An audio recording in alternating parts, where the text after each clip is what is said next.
I, male 20, found a male sock in my girlfriend, female 22, room.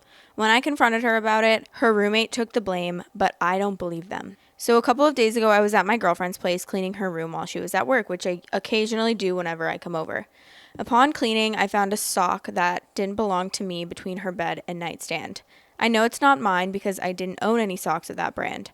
I immediately became upset and left, but I didn't text my girl because I didn't want to jump at her, especially while she was at work, so I went home and chilled out. When she got off work and got home, we FaceTimed, and that's when I asked her whose sock that was. She said, "It's probably one of my exes before I met you." And I said, "We've been dating for almost 7 months. I've cleaned your room many times, and I've never noticed a sock that your ex left." I could tell that she wasn't taking me seriously until she finally said, "Are you trying to accuse me of cheating?" And I said, "No, I just want to know whose sock it is because you know that it doesn't belong to me or you."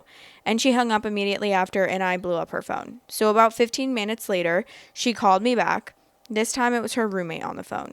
Her roommate claimed the sock belonged to a guy that she was with, and it ended up there when my girlfriend and her roommate were talking. He came in and threw a sock at her. Apparently, the guy just never came back to search and get the sock. The guy was a one-night stand on Tinder, so she didn't have any way to contact him and confirm. So the story just had holes and felt made up on the spot. I just said, okay, I really didn't believe that story, because if it was true, why didn't my girlfriend remember some guy throwing a sock at them? I'm not naive or gullible. I know it could be a lie, but I just overthink so much that I drive myself crazy.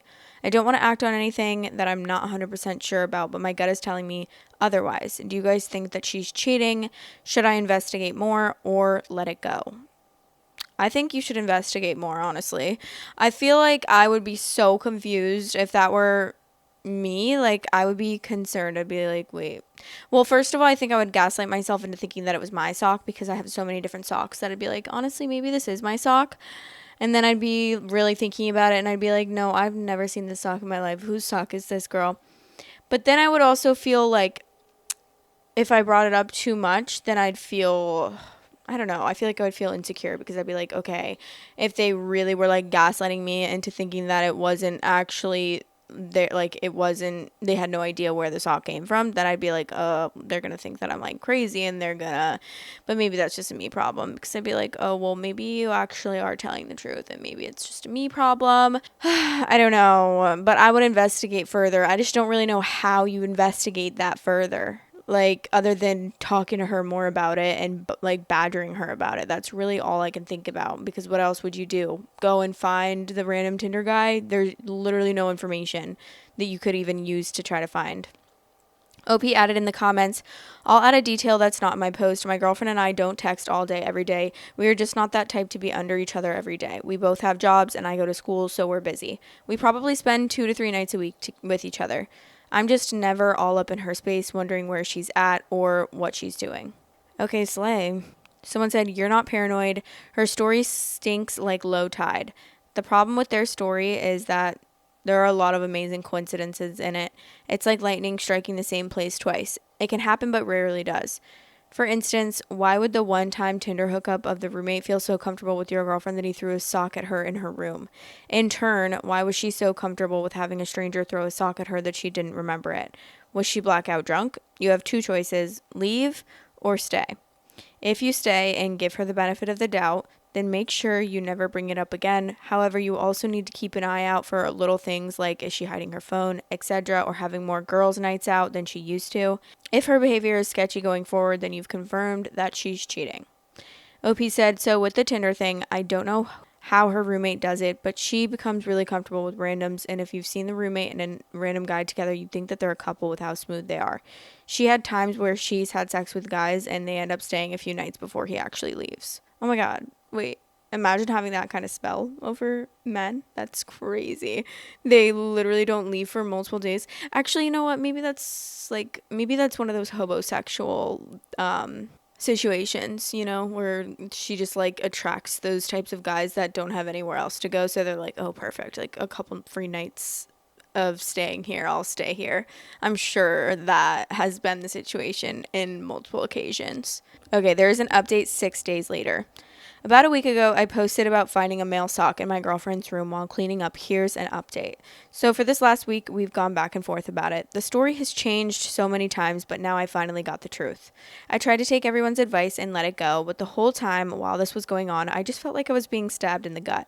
The situation went from her saying it was her roommate's guy to her saying that I planted the sock there to have an excuse to hate her and be controlling. But 2 days ago, she told me the truth, and this is what really happened. Before her and I started dating, she told me that there were two guys that were friends who used to come over to their place and they would hook up. One guy would be for her roommate and one would be for her. Her roommate connected with the guy who she used to hook up with, and since he was going, he invited his friend that my girlfriend used to hook up with. My girlfriend claimed that she had no idea that this guy was coming over. Anyways, she said feelings started to come up, so her and this guy go to her room, and she told him that she had a boyfriend, but he didn't care. At first, she said they just talked. Then she said that they kissed, and then she said he performed oral sex on her, but she stopped him. I didn't believe it, but I think they had sex because why would he take off his socks? But I guess that doesn't really matter at all. I broke up with her and I pretended not to be sad around her, but I'm really broken about it. She drunk called me last night asking, do I love her? And after I had the heart to hang up, I almost cried. I know, like, I could just work it out with her, but I have a no cheating policy. I've cheated on people, people have cheated on me, so I know what it's like to be on both sides. I've watched my dad cheat on my mom growing up, and seeing what it did to our family was bad. And that is how you should be, honestly. No cheating policy is the way to go. I truly believe that, especially when you're so young. Like, you're 20, it's totally fine. Obviously, it feels like the world is ending, of course, and being cheated on obviously is a traumatic situation in and of itself. Like, there's really, it's going to be a hard situation to get over, and you're possibly going, I mean, you've been cheated on before, you said, so obviously you know how it is, but again, like, you're so young and it feels like the world is over, but you truly are making the best decision by deciding to have a no cheating policy and just move on with your life, because you'll end up looking back even just like a year from now and be like, okay, I'm so glad I did that. Like, thank God, because now I'm in such a happier position in my life, or just like I'm so glad I'm not in that relationship anymore, because I wouldn't want to settle and like get back together with someone that cheated on me just because I really loved them at the time, when it's possible to get over this person. And I truly believe that, like, I don't know, I just think putting yourself first in a situation like that, in when it involves cheating, is going to be the best case scenario for anyone and everyone. Someone said, you're really better off. How many lies does it take? Red flags, especially about cheating and making up stories. You're heartbroken now, but in a few weeks, you'll realize how much better off you are and we'll find someone better. Okay, whoa. Not in a few weeks, girl. A few weeks is crazy. Like, give it a few months. I mean, usually when you're younger, actually, I take that back. I was going to say usually when you're younger, you get over people a lot faster, but I fully take that back. My first ever boyfriend in high school, I fully dated him for like, I say 6 months, but really it was like 3 months talking, 3 months dating. So I don't know what you would even call that, but technically I guess it would be like 6 months, because I mean, what's the difference between like talking and dating other than saying that we're like boyfriend and girlfriend? Not that much of a difference, but yeah, we were like together for like 6 months, and I fully didn't get over him for like 2 years after that. It was actually insane how, I don't know why I was so like obsessed with him. Maybe it was because it was my first boyfriend ever, and like he was older than me, and I also lost my virginity to him, but I didn't really feel a crazy connection in that way. Like, I feel like even if I didn't lose my virginity to him, or maybe, I don't know, maybe it really is the chemicals in my brain. It was the chemicals in my brain that like was making me feel that way.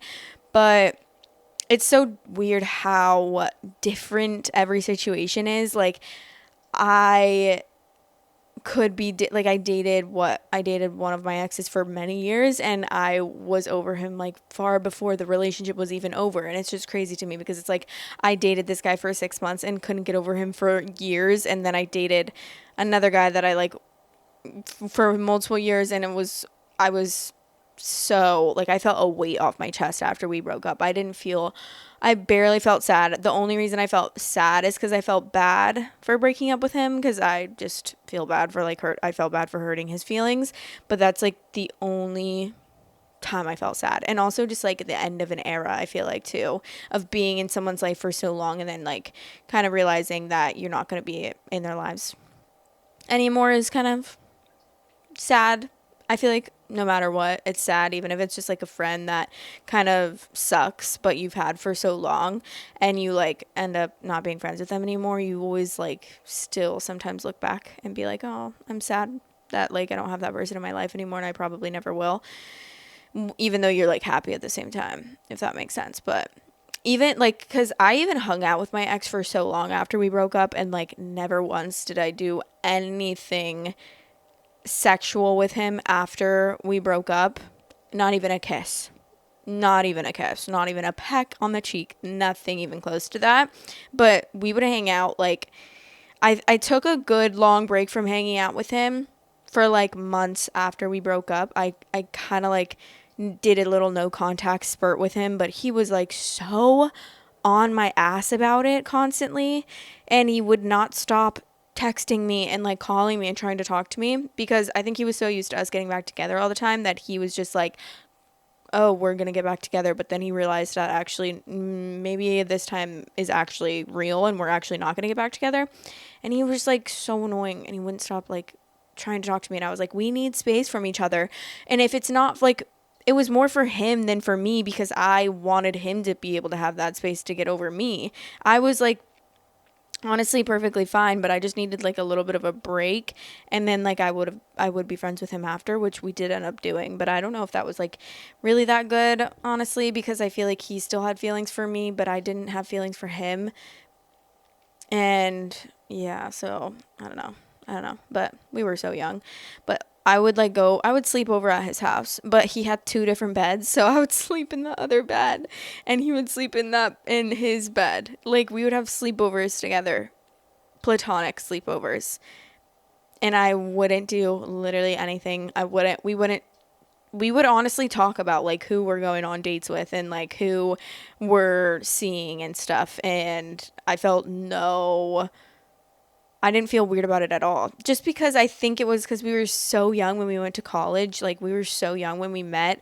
And then, like, we kind of grew up within a span of, like, 4 years from, like, 18 to 22. And I feel like that's kind of, like, a big pivotal time of your life. And in college is such a different experience, especially coming from different states. Like, was from a completely different state up north, and I was from a completely different state in the Midwest. And we both had, like, the same experience, and we kind of bonded on like in that way. And also, we both really like hated the way that our school was so over religious. Like, we both liked to drink and we liked to go to bars and like go to parties and stuff, and our school was so against that because they were so overly religious and annoying. Like, oh my god, I can't even with how annoying some of these people were. So we would always get shit for like being this couple that had sex before marriage. Like, literally, why is it your business? But people would talk shit about us because we we had sex before marriage and stuff, and it was like, okay, calm down, please. Why are you in my business? First of all, why do you care what is happening with my private parts? Okay, this is my private square, so please don't make it your business, because it's not. But anyways, I don't know why I was just ranting about that, but the top comment says, I don't know, but putting the blame on the other guy is really shitty on the girlfriend's part. Like, yeah, he didn't care, but neither did you, and you're the one in the relationship. No, it's so weird saying that, being like, I told him I had a boyfriend, but he just said he didn't care, so we kept doing it. Like, as if it's his responsibility to be like, oh, you have a boyfriend? Okay. Girl, you're the one who has the boyfriend. What do you mean? Like, that's such a invalid thing to say. I don't even really get the point in saying that. Like, that just makes you look so stupid. It's like, oh, so you literally were, I don't know, it's weird. Like, at least I was loyal by telling him that I had a boyfriend and didn't just act like I didn't have a boyfriend. I just don't understand that. Love you guys so much. Thanks for watching. Please like, comment, and subscribe.